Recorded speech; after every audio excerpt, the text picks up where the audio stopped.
So I've been gone for a while. I had started doing videos, I moved, I was gonna vlog the whole thing, didn't vlog the whole thing, too much going on, and it took me a really long time to settle in. So in short, I moved from LA to Austin in January. All the fires were happening in LA. I left in the midst of that. I was actually planning on leaving around that time anyway. Long story short, I moved it up a day, so not much changed. Decided to come out to Austin, got here and got screwed out of my apartment upon arriving, so I spent about a month. I just left the city and then spent all that time looking. I didn't get an apartment until right around Valentine's Day, and since then it's been a lot of traveling and still settling in, and I'm finally sort of getting my footing. So this is the beginning of me starting to vlog again. The main purpose of this is that I want to keep track of my goals and what I'm working on throughout the year. The main goal this year is training for my Spartan 50K. So that is kind of what this is going to be, a series dedicated to that, because last year I joined a group of my friends. They did a marathon. Did the marathon with them, and then I was just getting really amped up about running, so I decided to sign up for a Spartan race, which was 2 weeks after that. I did the trifecta. The trifecta was on day one. It was a half marathon with about, I think, 30 obstacles. Day two in the morning, Sunday, was 10K with about 20 obstacles, and then in the afternoon on Sunday there was a 5K with like 15, 20 obstacles, something like that. It was the same course, they just made it shorter and shorter. I had a great time. I actually did quite well. I didn't put myself in the competitive category because it was my first time, but I did end up placing overall top 3 in the 5 and 10K, which kind of fueled my fire a little bit to come back and sign up for another one. I like to do one really big physical challenge every year, so this year is going to be my ultra, my Spartan Ultra. I kind of figured if I had done all the other distances in like one event, one weekend, I could do the biggest distance, and then I'll have covered all the distances, and then I won't have to worry about it anymore, and the remainder I can do for free or for fun, or the remainder I can do at like a shorter distance for better time, which is kind of always my mentality of let me do the hardest thing so I don't have to come back and do it again. Not the best mentality, and I always end up changing my mind, but that's where we are. So after that, I basically kept running consistently. I took about 2 weeks off because I knew that I had to train for 50K. I did a 50K, which is about a little over 31 miles in 2020, but I did a horrible job training for it, and I barely trained at all, and I did for about 3 months, and then I got injured, and it was just the wrong approach. It was way too slow. So my 2 big goals for this year are doing the Spartan 50K with about 70 obstacles in under 6 hours and achieving a single set of 30 pull-ups. And that is kind of part of the larger goal of doing the Spartan. So that's what I'm working toward. That's what the series is going to be about. It's going to be some nutrition. It's going to be some training. I might talk about some injuries and things like that I'm working through. And yeah, that's basically what I'm going to talk about.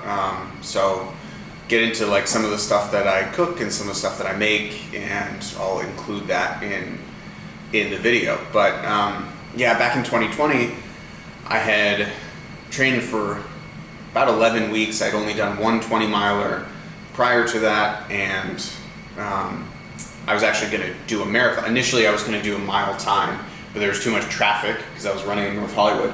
So I was like, oh, I'll just do distance. Ended up landing at the marathon, did 12 weeks for a marathon training program, and then not too long before the day of, this was not an official race because it was COVID, I just went by myself. And the day before I was like, or a couple days before, I was like, I'm just gonna run an ultra, but the shortest distance of an ultra is a 50K. So let me just run that so I don't have to come back and do it again. So I trained up to 20 miles.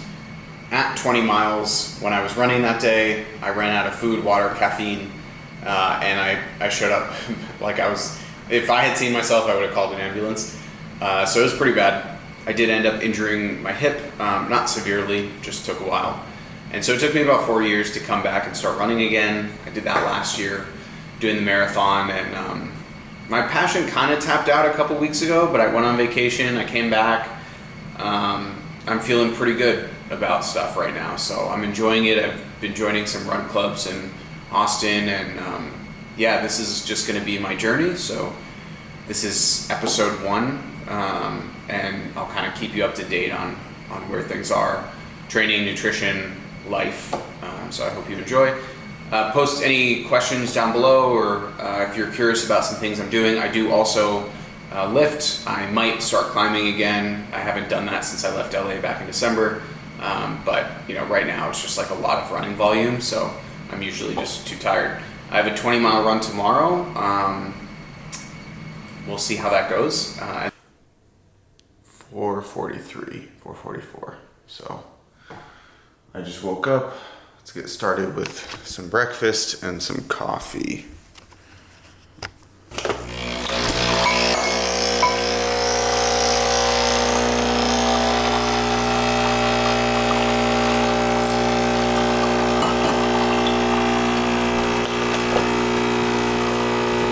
Some sugar-free vanilla. I think the key to this, as I've learned from a recent YouTube video, is getting that little vortex. So you gotta put the wand in just a little bit, but not too much. Because for like a month or so, I just couldn't get it to froth.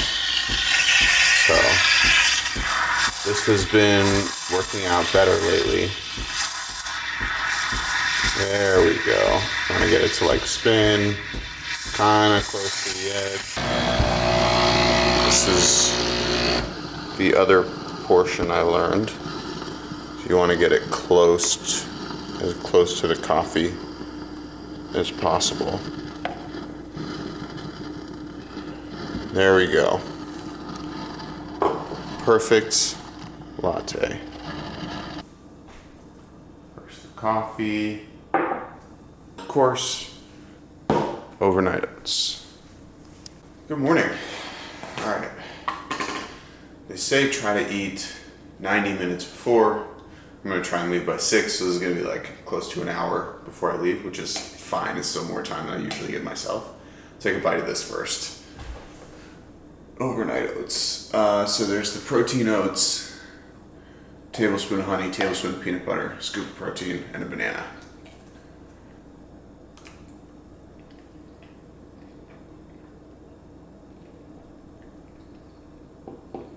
That is outstanding. It won't make you suffer through the sounds of eating this, but that is delicious. Let's try a latte. Yeah, it's super smooth. It's a little light on the vanilla, but it actually came out to be like a perfect latte. Usually I don't wake up early enough to have like a full breakfast, and we're going on this early of a run because my meetings start at like 9:30. So I have to calculate. I'm like, okay, I got 20 miles. It takes me roughly 3.5 hours. 3.5 hours, work my way back. If I want to be back right in time for 9:30, then I'll leave at 6. But I would like to be back in time earlier, even though I don't really have to go to that meeting. Warm up, get all my stuff ready. I don't know if that's enough time, but we'll find out. And then I actually woke up right with my alarm and stood up out of bed instead of pressing snooze. All right, so now we're gonna get our pre-workout, pre-run electrolytes. This is 500 milligrams of sodium per scoop. I'm running for 3.5 hours, so I am gonna do 4 scoops. 1, 2, 3, 4. I do have a background in nutrition and training. However, I was just talking about this yesterday. Since I stopped trying to get clients and I just started working on my own stuff and just trying things, trying to get better, I probably learned way more about training and nutrition than I ever had working with clients. And one of those things I learned was going to these run clubs, I realized this whole time I hadn't really been running. I have been jogging and surviving. When I was with them, I was running, and I'm like, damn, and I finish out of breath and I'm exhausted, and it's a different kind of fatigue throughout the day, which I really need, is really helpful. The nutrition stuff, much of it I'm learning on my own. So if you watch this video and you're a nutrition expert who is also a distance athlete and lifts, and you think, he's not doing everything right, that's cool. I'm still learning. I know some of those ratios body weight wise, and I know how this stuff works. And so from that perspective, I know I'm doing it correctly, but from the perspective of an athlete, I'm sure there are many things that I could be doing better. Maybe I'm doing too much, maybe I'm doing not enough. I think some experienced runners don't need as much as what I'm doing, and so I'm probably doing a little bit too much. I'm still experimenting, I'm still learning. And also I don't want to learn how to just be able to do the thing, I want to be able to do the thing well. I'm extremely full. It will be very difficult for this full feeling to go away. I do have about an hour, it's still 5 o'clock. Yeah, electrolytes are huge. When something was missing for years, I thought it was caffeine. So the first thing I was like, let me get more caffeine. So I'd do those gels that had caffeine. And for starters, it was too much caffeine. Last time I ran the race, I couldn't sleep for a while. Definitely not the night of. And then I thought it was, water. And that obviously helps. Food was a big component. I thought what was missing was food, but then when I finally started doing electrolytes, that made all the difference. And it doesn't just make the difference in my runs, especially on Wednesdays when I go from running to leg day, and I have my electrolytes in between with some of that coffee and a banana, which has more potassium. It's amazing. Like the difference I feel, I can just go right in. It's actually raining this morning. And I was hoping I could just go back to sleep. I don't know how long that's been unlocked for, but it stopped in short order. So should be good running weather here in the next 30 minutes to an hour.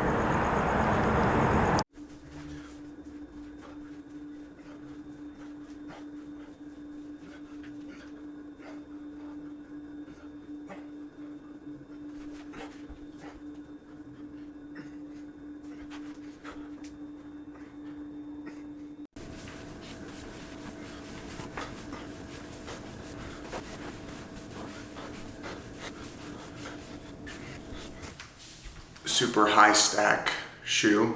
I have liked them so far. They're comfortable. But they're very fluffy, and at first were definitely something to get used to. I always keep my orthotics in there as well to help with my issues. I'm supposed to have a rocker shoe and very a lot of support, very stiff. But those things don't always go together in running shoes. Originally came with the 1.5 liter, and I have the 2 liter inside that's filled to the top. But we'll see. They're carrying it.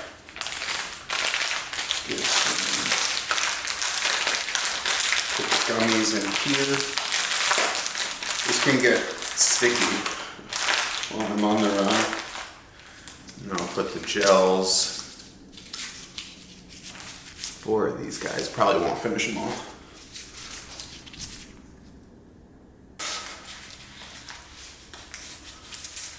And then liquid IVs in case I need them.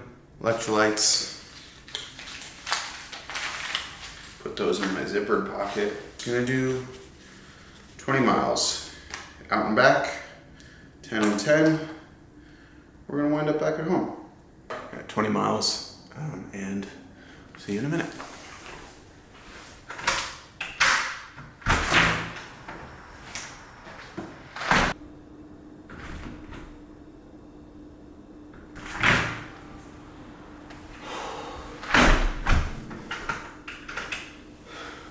We did it.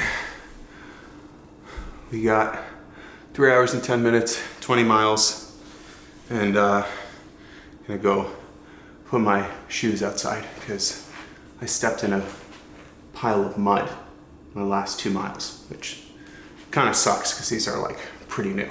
All right, gotta save this. That was, what was that?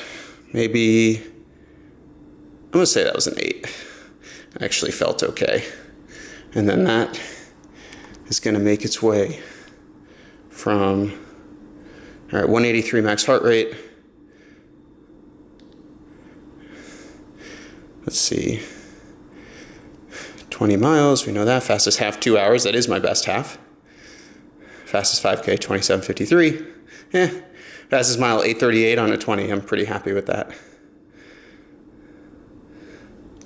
All right, done. It's gonna make its way to Strava. And then I also track it on Map My Run. So just gonna finish that. They always map a little bit differently. This one takes, this one is a little bit harder to get the distance, so I always have to run a little extra to complete it. So I always go by this one, which is the harder one. I did stop halfway, or not halfway, maybe 5 miles in, that messed up the timing sync on both of these. I saw something interesting on the ground, which I will show on the screen. I had to take a picture of it. But yeah, burned about 3,000 calories, 20 miles, 9:30 pace, 3 hours, 10 minutes. That is a PR. That is like absolutely a PR. My last one was, I think, it said 3:07 was because my phone died. I think I wrote a note saying, yeah, phone died at 18. Finished at 3:26. You can't really see it, but finished at 3:26. And that was my best time by about 12 minutes. So 3:10, if I go back down to the 20 miles before that, that was 3:36. 3:10 is absolutely a PR, a very big PR. 9:23 average, so not quite a 4-hour marathon, but maybe with a pacer. 9:09 would put me at that, so I'm very happy. I only finished one electrolyte packet because honestly I forgot, and I think the other one probably would have made me even faster. And then I did not finish one package of gummies, so I knew I'd have extra. 1, 2, 3, 4 gels, 2 packs of gummies, and 1 electrolyte package. Plus my overnight oats, which I imagine was extremely helpful, my electrolytes before I went. Honestly, I felt great. I can't even lie. That was best run I've ever had. I look about how I feel. I actually feel better than I usually do. And take a shower. I got some work meetings. Come back later. I'm gonna bring parts of the video together, talk about my performance, how I'm gonna keep up this fueling strategy. Digestion-wise, I felt good. Energy-wise, I felt good. The first half is always the toughest for me. Honestly, until I got to the first, usually 4 or 5 miles are really mentally tough. I think one of the things that I excel at is hills, actually, even though it hurts just as much and I'm not like really fast at them. I think just the fact that I weight train makes me perform a little bit better on hills than I normally would. I had lots of thoughts during that run, most of which was the realization I talked about earlier of like when I run with a group, I'm actually running before I was just surviving.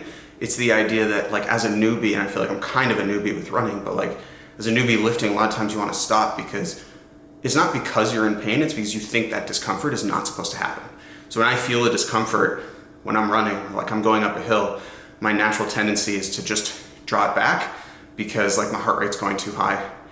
But this time I tried to stay within the discomfort. I tried to isolate the discomfort with like sort of a mind-body connection, just like think about my legs and think about my hamstrings and just one step at a time and maintaining that pace, staying calm. It was definitely extra work, it was tough, but somehow I was able to do it because in Austin there's a lot of rolling hills. And I was just able to kind of sit in that discomfort, and it was uncomfortable, but it wasn't as bad as I had feared. I knew I wanted to make this a good run just because I've been thinking about that a lot lately, and I'm like, you know what? I'm running on my own. It's a long run. I got a little bit of a deload next week, so I'm gonna push it on this one. And I'm extremely, extremely pleased with how I did on that. So I'm gonna go shower and I'll talk to you in a little bit.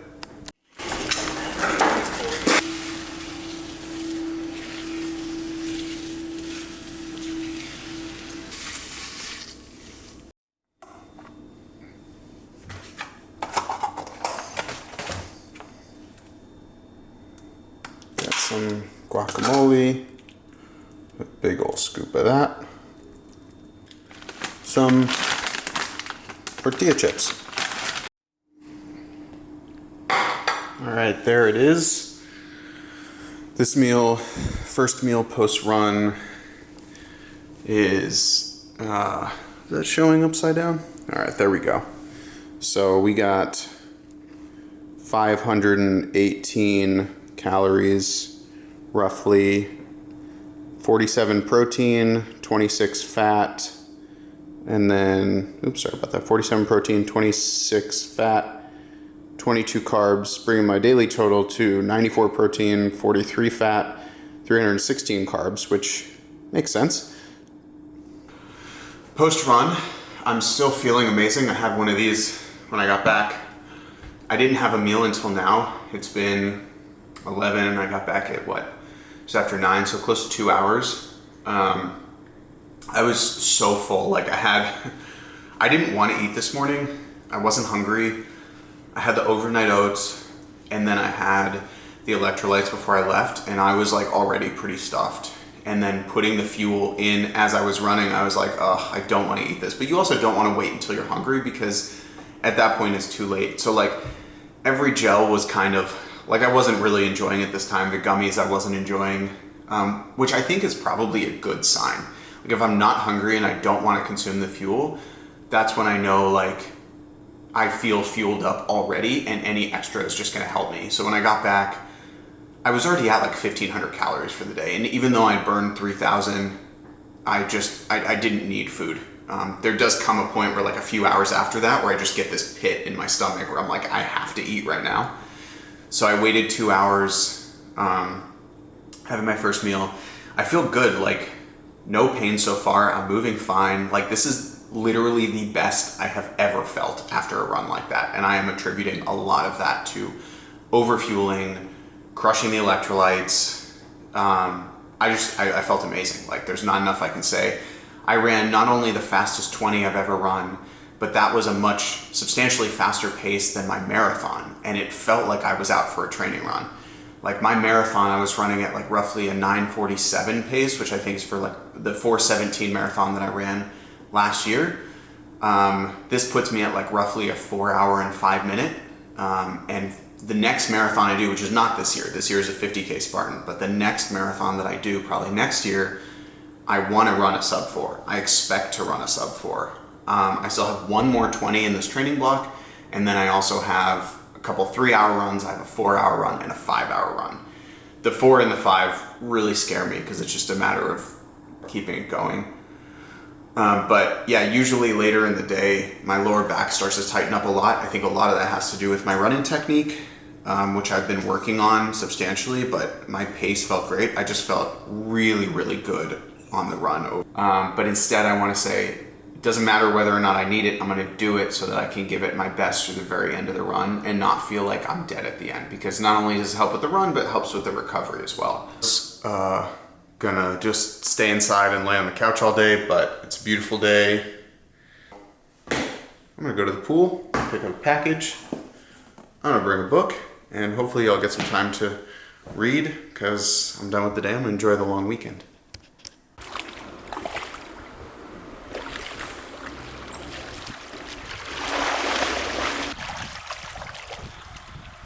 This lunch, to sit down and do some personal work, but before I do, I have my lunch. This is a half a cup of white rice. This is about 8 ounces of cooked chicken, which is about 10.6 ounces uncooked, and that's how I measure.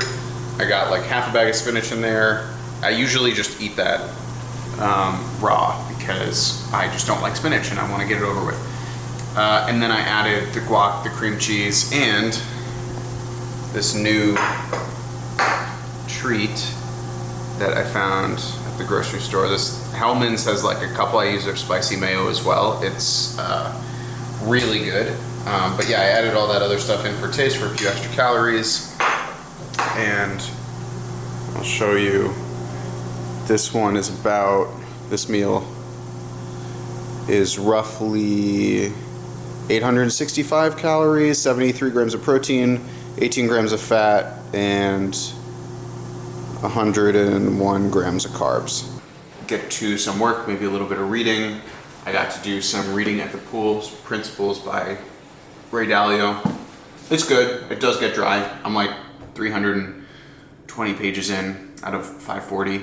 A lot of people make fun of me because I only read dry nonfiction books, but those are the books that I enjoy and get a lot of value out of. So and I was like super full. I was like, okay, I'm good for a while, but then I went to the grocery store. I came back 20 minutes later and I was starving. So we are gonna do the protein shake that I almost canceled. This is a banana, some amount of almond milk. Let's see how much I got. We're gonna go vanilla. This is, again, this is whole food protein, so they've got a combination of stuff that I was initially quite worried about. Like you'll see here, it's the whole food protein blend is like beef protein, pea protein, brown rice protein, chicken protein, egg protein. Thought it was gonna be nasty. It's actually delicious.